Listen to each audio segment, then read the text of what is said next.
Hey everybody, and welcome back to my Geometry Nodes torture chamber, where every time we get progressively more and more complicated until you beg me to stop, and even then we continue.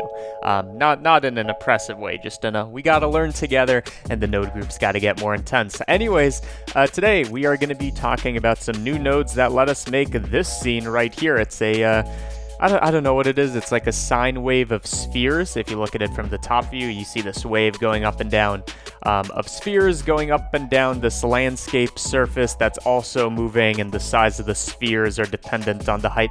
I'm going to show you how to make this using some nodes that we didn't talk about. So if you haven't seen the first geometry nodes tutorial I posted as the last video, I recommend that since this is going to be the next level up. But even if you're not familiar at all with geometry nodes, I should be able to guide you through it. So before we get into it, just the essence of this node group, what we are going to be doing is we are going to make a line. So here you can see we have a line. I'm then going to do some stuff to it to make it a wavy line that is transforming all the time. Then we will also make this surface out of a plane that is deformed and displaced. Then it's not actually using any modifiers other than this geometry node. So this is displacement done inside the node group. And then we are going to use this along with the curve to project the curve onto the surface, copy the spheres, and add back in the plane. Okay. It seems complicated, but when you actually build this node group for yourself without just kind of seeing the final result, makes more sense. So let's get into it. But before that, we actually have a sponsor for this tutorial. So thank you to, I think it's Skillshare, and I'm going to talk about them, and we will be right back for geometry nodes. Hey, so as mentioned, this geometry nodes tutorial is sponsored by Skillshare, which is a online learning community with thousands of classes you can go over, which most of them tend to have something to do with the digital space, which is probably what you are interested in. The platform is geared towards learning, so it's ad-free because of that, and there's also a bunch of premium courses being added all the time. Speaking of which, one premium course in particular I want to recommend is Bringing Your Illustrations to Life with Blender 3D, hosted by, you guessed it, Remington, also known as Southern Shoddy. In that course, you're going to learn how to take some illustration that you've made and turn it into a 3D creation that you can render from the same angle or a different angle, but either way, this 2D to 3D transfer is something that goes over a lot, like modeling, texturing, a whole bunch of stuff. You can watch that premium course and all other premium courses with the premium membership of Skillshare, which also gets you a bunch of other things. Like you can watch live courses that people are like teaching. It's essentially a live stream, so you can like come at a certain time and be like, oh, I am here at this time. I am invested in my learning. But either way, all of this exists in the premium membership of Skillshare. And speaking of that, the first 1,000 of my subscribers to click the link in the description are going to get a 1-month free trial of the premium membership of Skillshare, so you can start exploring your creativity and all that kind of stuff. So check it out. Okay, we've returned. I mean, for me it was like 2 seconds. For you it was more like, a minute or whatever. But here we are. Let's get into it. Geometry nodes. Let's make it happen. And by the way, everything I showed here is something we can control with parameters and change the speed of this movement. And I'll just show you that really quickly, and then we'll get into it. So for example, the speed of the wave we can change. I can also change how fast the landscape is transforming and a bunch of other stuff. So what I'm going to do is start a new blend project. I'm going to be using 3.0 alpha, and this time I'm actually going to recommend that you use 3.0 as well instead of 2.93. Yes, they both have geometry nodes, but there's one node in particular, the Raycast node, that I believe is a new addition. So make sure you're using the newest version. Once we have our blend thing open, Geometry Nodes Workspace, get used to it. This is where we live now. I'm going to take the default cube, turn it into a GeoNodes group, and we can call it something like Waves on the Ocean, since that's kind of what we're making, and it's nice and poetic. So we made Geometry Nodes group. Let's call this Geo, just so we can reference it later. And of course, delete the default cube by getting rid of the group input, which is not my favorite way to do it. So basically, we've taken the cube. It's just a placeholder object for our geometry nodes. We're actually not going to be using the cube at all. Okay? So first order of business is we are going to make that line that is wavy, and then we're going to do the projection. So let's start by doing that. To do this, we are going to Shift A to add in some nodes. What kind of node? Well, we want the line that we're going to distort. So go to Mesh Primitives, look for something called a line, and boom, there it is. You can also type it in. So again, I'm going to try to keep this beginner friendly. this can be the first GeoNodes tutorial you've seen. So I'm going to take this line, connect it to the group output so we can actually see this line. The way it's working right now is the height of it is determined by how many vertices we add. More vertices means it's going to be rising up and up and up. It's like more steps. And you can see in the spreadsheet editor that it's showing the number of vertices and their X, Y, Z position, where Z is the only one that's changing since it's going directly up. Fine. We want this, except I want it to be more controlled and not going up and changing lengths and stuff like that. So I'm going to set this instead of offset to endpoints, just another way to make a line. And what I'm going to do is I want it to go up and down the x-axis just to keep it simple. So one endpoint, one end of the line, I'm going to put at 1, 0, 0, 0, and the other one at -1, 0, 0, 0. So it's going from -1 to 1, or really 1 to -1 on the x-axis, okay? And you can see all these positions are now on the x channel. Make sure you understand the spreadsheet because it's important. Vector information, only the x channel we care about. So we now have a system where we can actually increase and decrease the amount of resolution or geometry this line has, but it stays fixed spatially. I'm going to take this and we want to turn it into a wavy thing. And this is kind of the same thing we did in the last tutorial where I want to change the Y position, right? I want it to be a wave going up and down here. So I want to bring it up and down on the Y axis.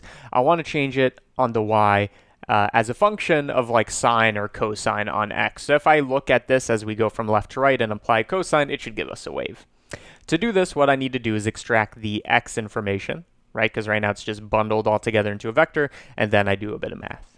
To do this, I'm going to separate the attribute. What attribute? What are we even talking about? Position. It's an attribute. So I'm going to take the position information. You do not even need to type it in. You just click vector. You say, what vector do I want to take? You're going to be taking the position. You only had crease and position since that's the only information we have about our geometry.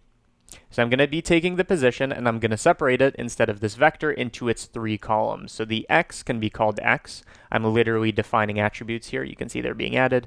X, Y, and Z. So the X channel has been separated into its own attribute, Y and Z. So these are one-dimensional positions, 3-dimensional. Okay?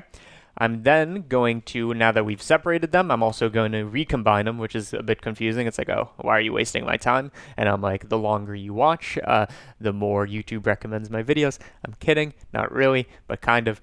I'm going to recombine the X, Y, and Z. So X goes in here, Y goes in here, Z goes in here, and we're going to combine these back into the position. Why? Because we've separated them. I'm going to do a bit of math in between here. This is where the magic's going to happen. And then when we're done, we want to update this back to the position, which is a global attribute. If you update the position, it's going to move where the vertices are because we've changed their position. Right now, nothing's happening since we've separated and combined and nothing in between. So what do we want to put in between? A bit of attribute math. So attribute math. What I want to do is literally what we talked about. The Y height should be dependent on the cosine or sine of X. So what I'm going to do is I'm going to take the cosine, let's say, of X. Again, that's this channel of position that goes from left to right. We're taking the cosine of it, and I'm going to write it to, we take that result and we write it to the Y channel. So we just click that. And you can see already it's done something to it. But if we play, nothing updates and it's just kind of frozen in time, which makes sense. We took a cosine. Nothing's changing. It looks like an arc instead of a full cosine or sine wave. I mean cosine wave, because the period isn't very tiny. Right, it's a very low frequency wave. So what we can do is before we take the cosine of X, let's do a bit of stuff to modify X before we take the cosine. So this time, let's I'm going to do something to X. And forget that this exists right now. I'm going to do something to X, apply a math operation, and write it back into X. So I'm using X as the function that writes back onto itself. I'm just updating X. In this case, let's set this to multiply by a float, not an attribute, since I just want to put in a number. So you can see when it's 1, nothing changes. But as we increase this, we tend to get more of a sine wave. The reason this happens is now X, instead of going from -1 to 1, again, -1 to 1, is now going from -7.4 to 7.4. So now it's spanning further in some sense. And that gives it more time to do the sine and cosine kind of situation. If you took a trigonometry class, it just means, we've changed the period. Also, something you're noticing probably is that the entire length of it, not just the shape, but the length of it's getting bigger. And again, that's because we are updating the position, which is also dependent on x, which is not what we want. But you can see it's getting longer because we changed x, and then that's being written into the position. Right? As we do something here, it changes the sex channel, which changes the position channel. So what I want to do is I want to make a temporary variable that, the cosine happens to and whatever, but it's not this final x that ends up here that lengthens it. So we need a temporary variable to solve this. So what I'm going to do is instead of taking x and multiplying it to change the frequency and writing it back onto itself, let's just call this one x wave. So I'm writing to a new attribute, a new channel. And I'm going to take this and say that the cosine thing is dependent on this, okay?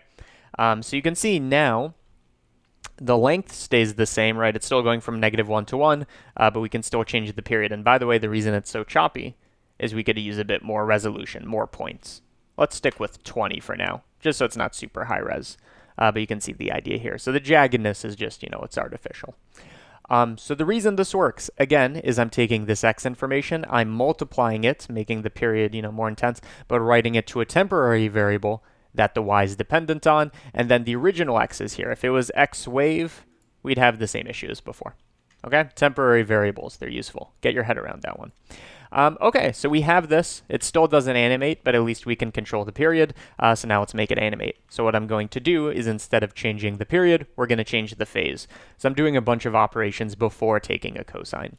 So in this case, I'm going to add, and I'm going to do x wave to x wave. So we've already done the x wave thing. We've created it. Now I just want to offset it. So I'm taking this, adding some number, and writing it back to itself.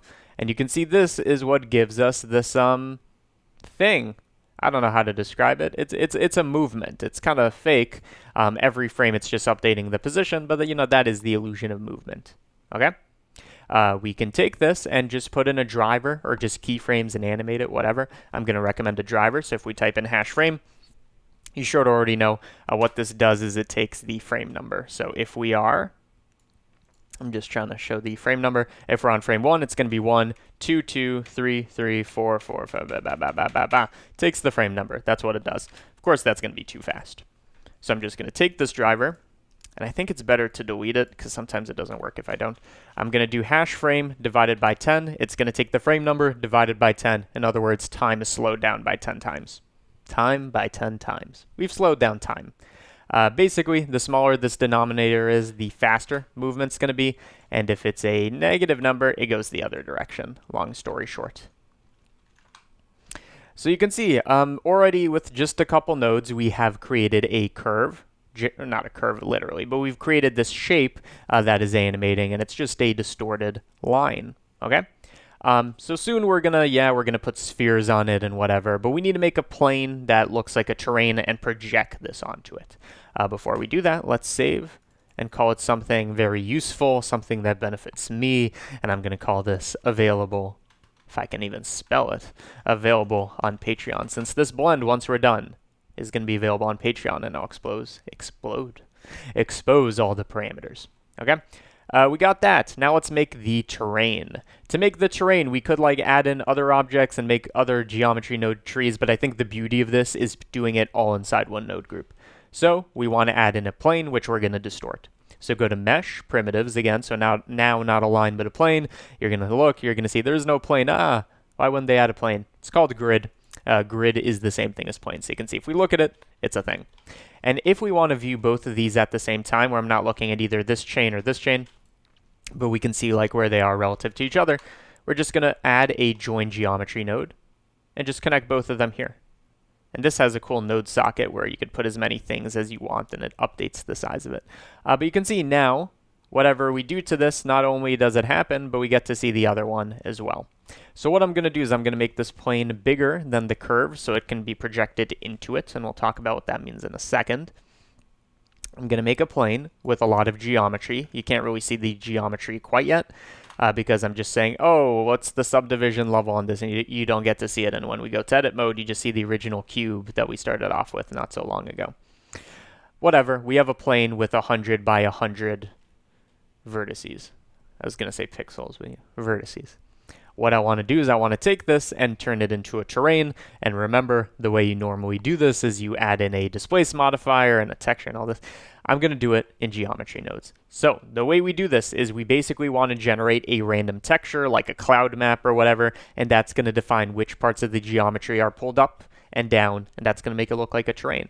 So first of all, let's import in a texture. If you don't know what node that is, you just type in texture, and there's only one option. Okay? So what I'm going to do is I'm going to take this plane, it's going to be in this chain, and I'm going to create an attribute that is taking data from the texture. So let's make a new texture. I'm going to call this our terrain texture, whatever. You can see when we go to our texture editor, now there is a terrain thing, and we can make it whatever we want. We can make it clouds, distorted noise, it's up to you. And what we need to do is we basically need to say we need to take this data, somehow map it onto our plane, and then extract information from it, okay? So right now we have this texture. We don't know which part of the texture goes on what part of the plane, just like in shading, you need some kind of coordinate system. This is what the mapping is. You don't need to make one yourself, because when you click this, we already have options, and I'm going to use position. What this means is it's just going to make a coordinate system based off of the location of points on this plane, and just kind of project this texture onto it. Don't worry about it too much. I'm going to take this, so now we have a texture on our plane. You have to imagine that this thing is on here, and we need to extract that information and put it into a new attribute, or overwrite an attribute. I'm going to put it in a new one called displace. So this texture is using the position mapping, and I'm just writing that data into a new thing that I'm calling displace. And you can see in displace, it's basically just a bunch of random values. You can see it's like 0.44 and blah, blah, blah. It's just like random numbers generated by this thing. And it should be, I mean, I'm trying to look at this data here. It's looking like it's actually 4-dimensional information. I don't know. Point is, we have a bunch of random data. What we can do with this is we can transform the plane, and there's a couple ways to do this. I think probably the easiest is we overwrite the position, right? Because the position is where things are. If we update it, it's going to move stuff. So let's add in this case, it's going to be a vector math. So it's attribute vector math, not attribute math, because position is a 3-dimensional thing. Remember, we have X, Y, and Z, so we need to do vector math, not just 1-dimensional stuff. So what I'm going to do is I'm going to take our position, I'm going to add our displacements. I'm just taking our position, adding in this random information, and I'm going to write it back into the position. And you can see that it already does a thing. It doesn't look very good, but you can see it's dependent on this texture. We change the texture, it changes the result. And it makes sense, right? Because we're writing this data, and I'm just updating the position. Couple issues here. One, it doesn't look good, and we can solve that. But the second issue that I want to address more so, the displacements also seems to be going to the side, whereas we want it to just be pulling geometry up and down. We don't want any overhang. What's happening here is displacement, I guess, is writing the same number, it looks like, to all the channels. So here you can see random number, 0.512, whatever it is. It's taking this and writing it to the X, Y, and Z. What I want is I want those random numbers, but just on the Z channel. I want to suppress X and Y, make them 0. So what we need to do is we need to make that change, and then we add it. So how do we do that? I'm going to add in another vector math. For this one, let's just get rid of all this. What I want to do is exactly what we described. I want to take the displacement and somehow make the X and Y channels 0.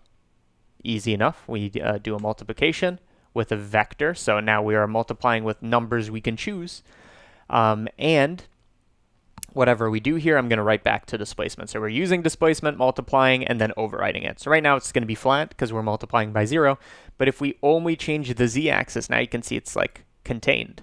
Whereas if we had x-axis information, no good, y-axis information, no good. So now it's contained to only z-axis information, which we're adding. And now we can try to make this look a bit better. So I'm going to increase the scale. So we have kind of a low frequency texture. You can see what it looks like here, right? Low frequency texture, maybe with some detail. Again, this is the kind of thing that works better the more geometry you have. By the way, do I have water here? No, we are going to do this tutorial without water.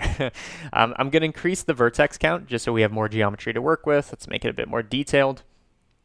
And by the way, if you're noticing that this is shade flat and you're trying to make it shade smooth and it doesn't work, and I ran into this issue yesterday when I was trying to figure out this tutorial, The way you fix that is I'm just going to, I want to make it shade smooth using geometry nodes, and it turns out that that is actually an attribute.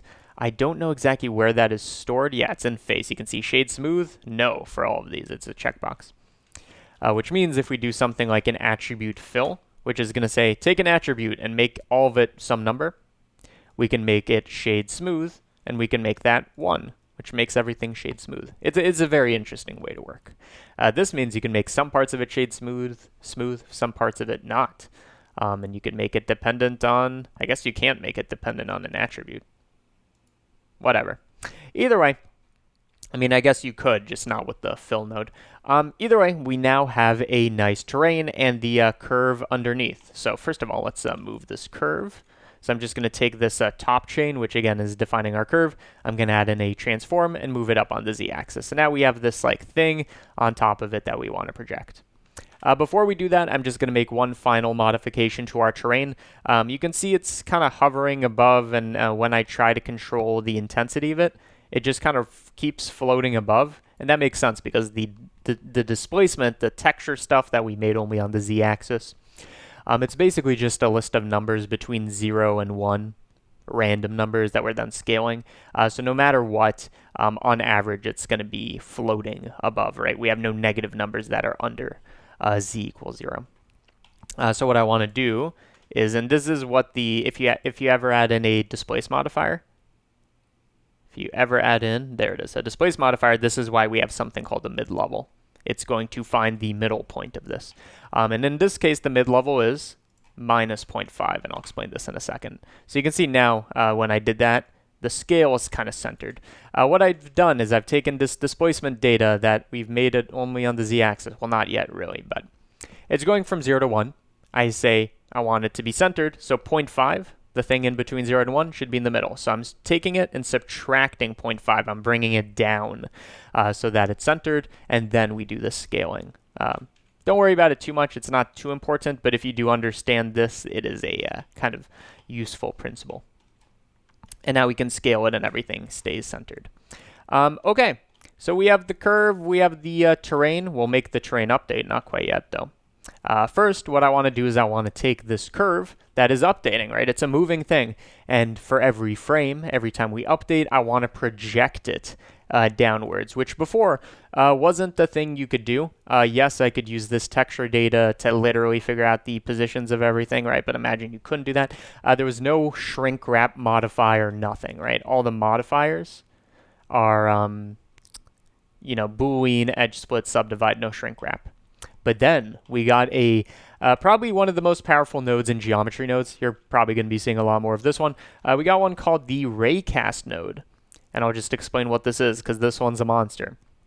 In game engines, in 3D rendering and everything, there's this idea of raycasting, which is when you have an object, and I just want to shoot out beams of information. So I have a cube, and I'm shooting out rays. I'm casting rays, and I'm just seeing what does it hit, what does it intersect at what angle, and this gives you information. So you can figure out how close something is something on top of something else. So for example, if we took this curve and shot rays downwards, I have this curve, and I'm just going to shoot rays downwards.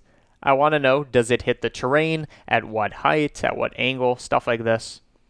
I'm trying to remember how to delete an annotation. I cannot for the life of me remember.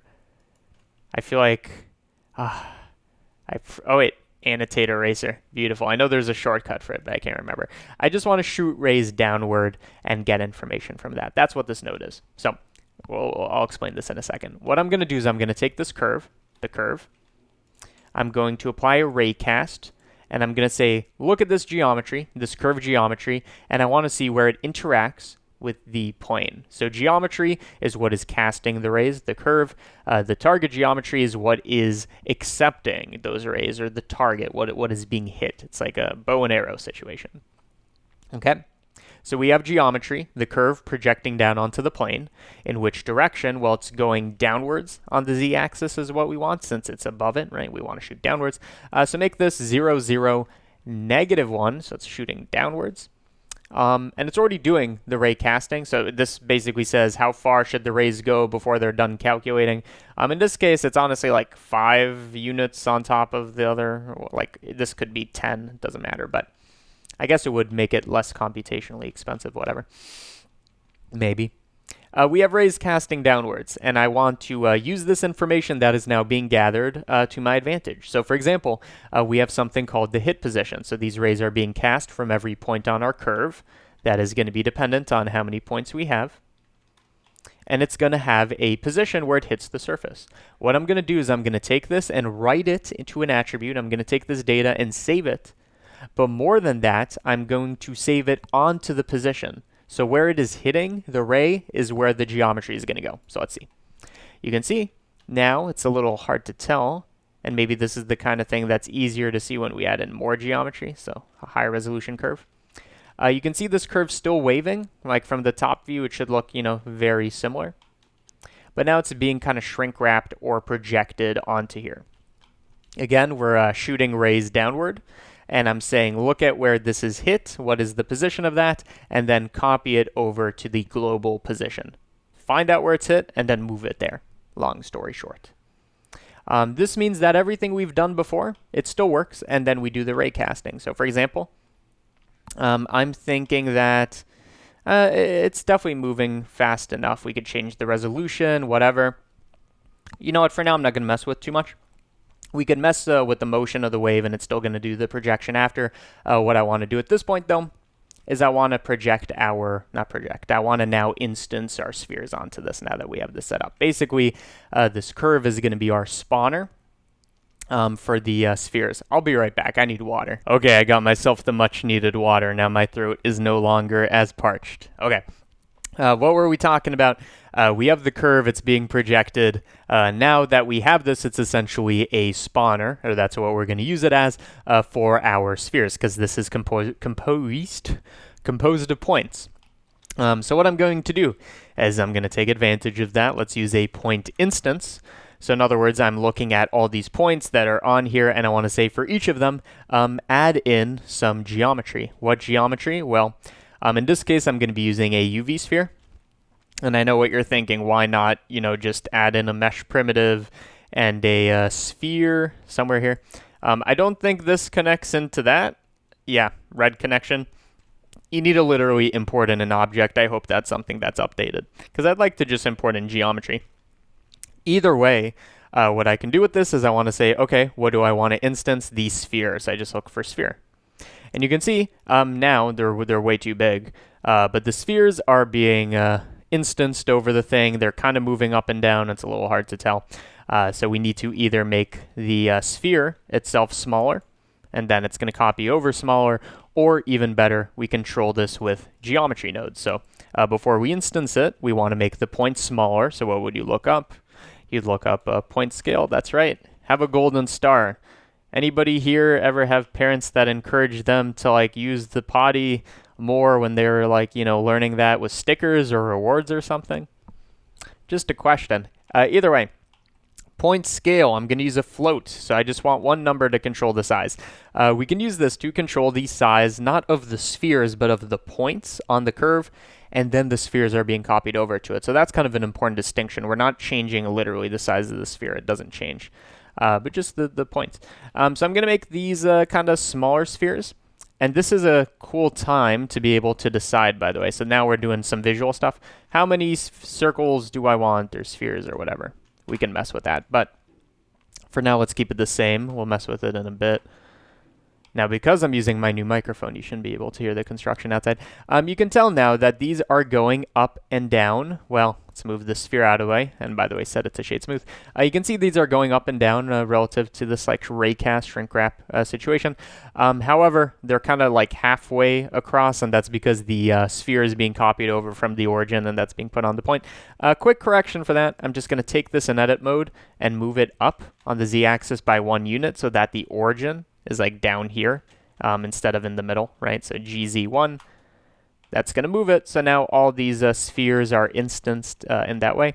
And now it looks like the spheres are moving up and down on the surface. So here's where we want to start talking about parameters and stuff like this. So again, we have the sphere count. How dense should this line be? I like to have some separation. It makes them look like they're not, it makes them look like they're following some kind of snake motion, but not that they are one unit, right? So you could pick a number. something like this. We can also control, again, the speed of this, so you could put this driver as its own set of nodes out here that you can expose, and in fact, let's do that, why not? So this is hash frame for the frame number, then we divided it by 10. So I'm just going to expose that. I'm going to do this division out here, so this is the same math nodes that you'd use for the shader editor or something like this. So instead of doing it as a driver here, I'm going to put it here. And you can see now this is a thing we can update. So do I want it to go super fast or super slow or in the other direction? These are all things we can now control very easily. And by the way, beauty of geometry nodes, we use a group input that we deleted a while ago, make that a parameter, and now it's in our geometry nodes thing, so we can control the speed from there, since that's where the input is. We could expose more parameters, whatever. I want to make this look a bit more visually interesting, and one way to do that, and I think the way I did it, is I have basically the setup, and there are two things that will make this look much more dynamic. One, I want to add motion to the terrain itself, so the terrain itself is moving, and the shrink wrap is still working, everything is dependent on each other, but the terrain's moving. That will make it look more interesting. And secondly, we can have the spheres change sizes depending on how tall they are relative to z equals 0, right? So we can have two other sources of dynamicness for free. Let's start with the terrain moving. Remember, for the terrain, we essentially had a grid. We sampled the texture. We did some, like, basically displacement, shade smooth. Long story short, this is all displacement done with geometry nodes, and the texture, again, this texture that we made is being mapped using the position. So if we change what the position is, the texture is just going to be on a different part of it, okay? A good way to think about this is we are going to animate the terrain by changing the way the texture is mapped onto it, okay? Let me show you what I mean. So again, we are going to be changing the position. So let's use a vector math attribute. And what I want to be doing with this is not displace. That doesn't exist yet. We've written it further down the chain. I'm going to be modifying our position. So you can see what this does is it not only kind of changes the geometry, but it kind of like moves the slice that we see it through. And this is the same issue, by the way, that we experienced when we were doing the sine and cosine from before. We want to update the position, but not like literally move it because it's a global variable. We need a temporary variable. So I'm going to call this temporary position, and this is what we're going to use as our coordinate system instead of position, so that we're still updating it, but the position itself remains intact. And this is a way to, since we're changing the position coordinates in some sense, the texture is being like shifted. Okay, so I'm going to take this, and again, you could do the same kind of thing from before. So let me not just talk the talk. Let me walk the walk. We could do the same kind of thing with exposing parameters. So we need to only control, in this case, I'm only going to be moving this up and down the x-axis. So, just like that. I'm going to connect it here, connect this here. And what I want to do is use the group input to also be able to control the speed of the terrain. And let's name it. So end panel. The second socket is the division for that one. So that's going to be the landscape speed. The first one is going to be the sphere speed. And now you can see that we can make the landscape way slower. And let's view the final result. We can make the landscape slower. We can make the spheres slower. They're all being controlled independently. Okay, so that's already one source of motion we're adding. Another one that makes it dynamic, like we talked about, is let's change the sphere size depending on the height. So instead of what we did before with point scale, where I'm saying everything be the same size, let's make this a attribute, not a number, something that's different for every single one. So I'm going to make it an attribute. I want it to be kind of the up and down z location of it. So that is going to be kind of in the same way that we broke up position before and only looked at the z channel. We want to do the same thing. Although if we use the z channel from before, I assume that's not going to work. Yes, that's not going to work because we've already done stuff with it and the position has changed since then. So I think what we need to do is we need to reseparate. So I'm going to take this updated position. I don't really care about these. I'm going to call this z scale. So I'm now taking this position after the raycasting. So before, remember, the curve was way up here. We then did the casting, so now it's on the surface, which means it's literally changing position. So now I'm looking at the z-scale, right, the z-coordinate that we're going to be using for scale. And let's try, see what happens if we hook this up here. Okay, well, you can see it's not, it's not perfect. Definitely not, but it is working. The core idea here is that some of these are inverted because some of the z-coordinates are below 0, so they're getting a negative number, they're being scaled by a negative number, they're being inverted. But you can see the idea here works. So all we need to do is modify the values of z-scale, and then, it should, everything should be fine.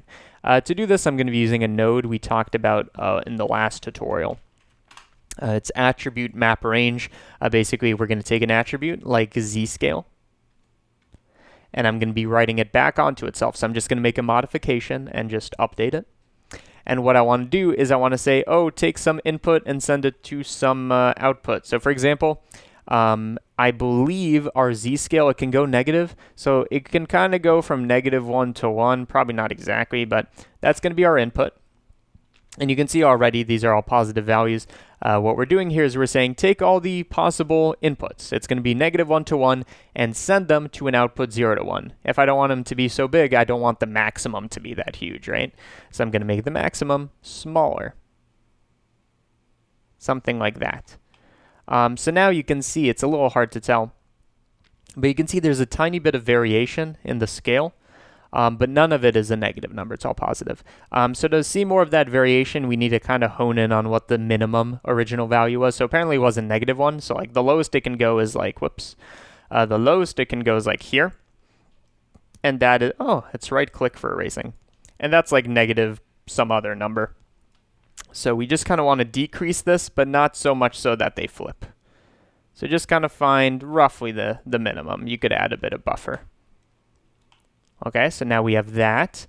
I want to increase our maximum now. And basically, we've just honed in on the input range, which makes the output range look more varied.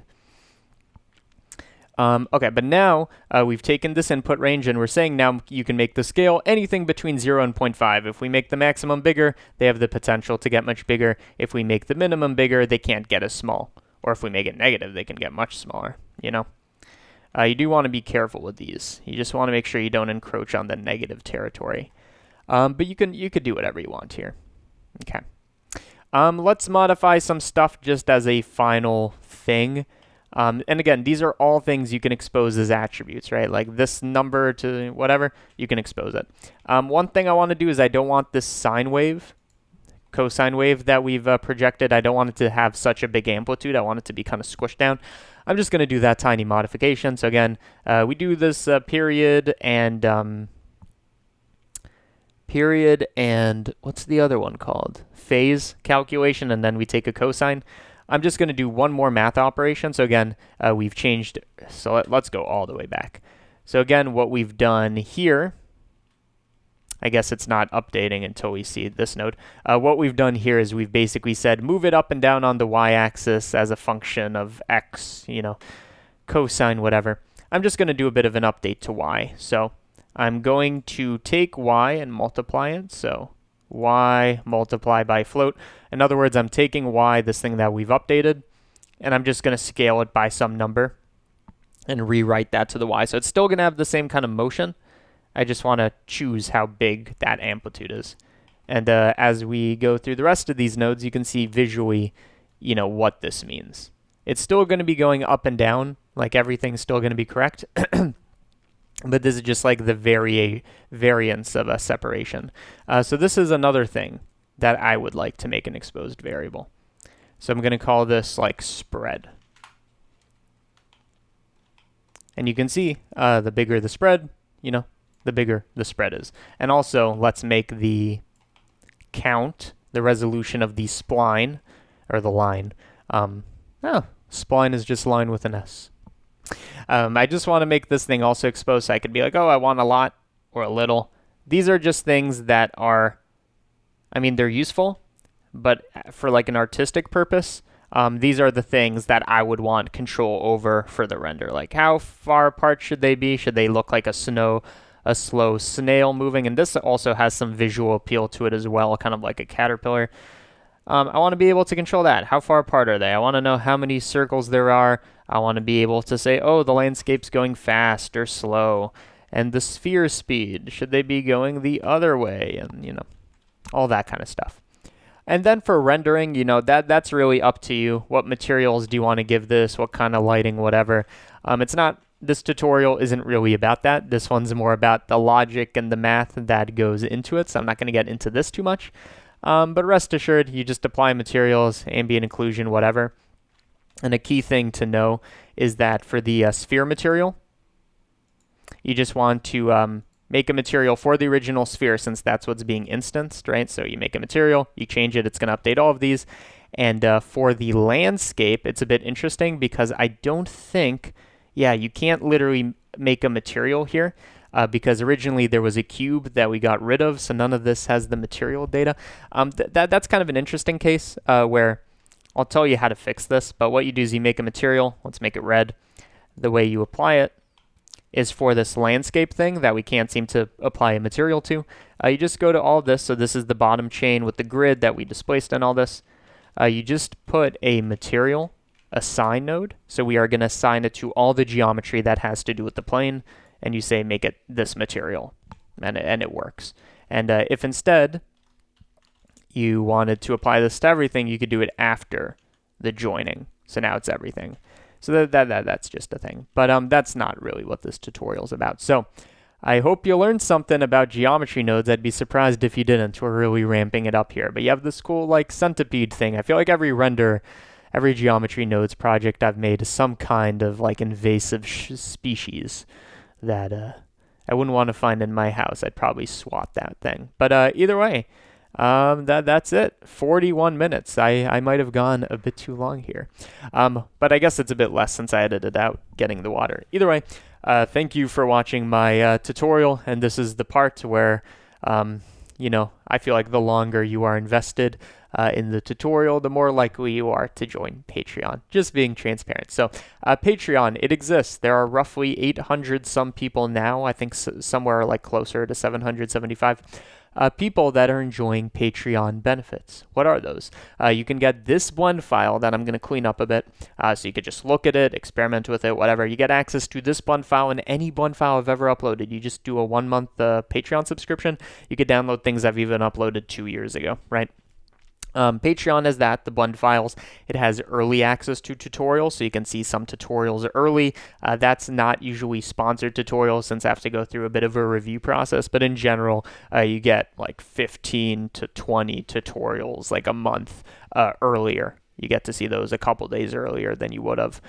Also, exclusive tutorials I make every once in a while that are available on neither this or the CG Matter channel. Those are for Patreons only. All of that exists. So I just want to say, check it out if you're interested. There's a link in the description.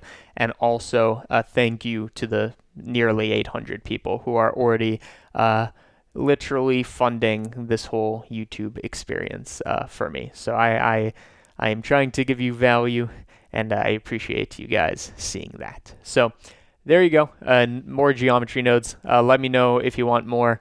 Although I don't read comments anymore, so maybe email me if you want more geometry nodes. And yeah, thanks for watching. Hopefully you learned something. Bye.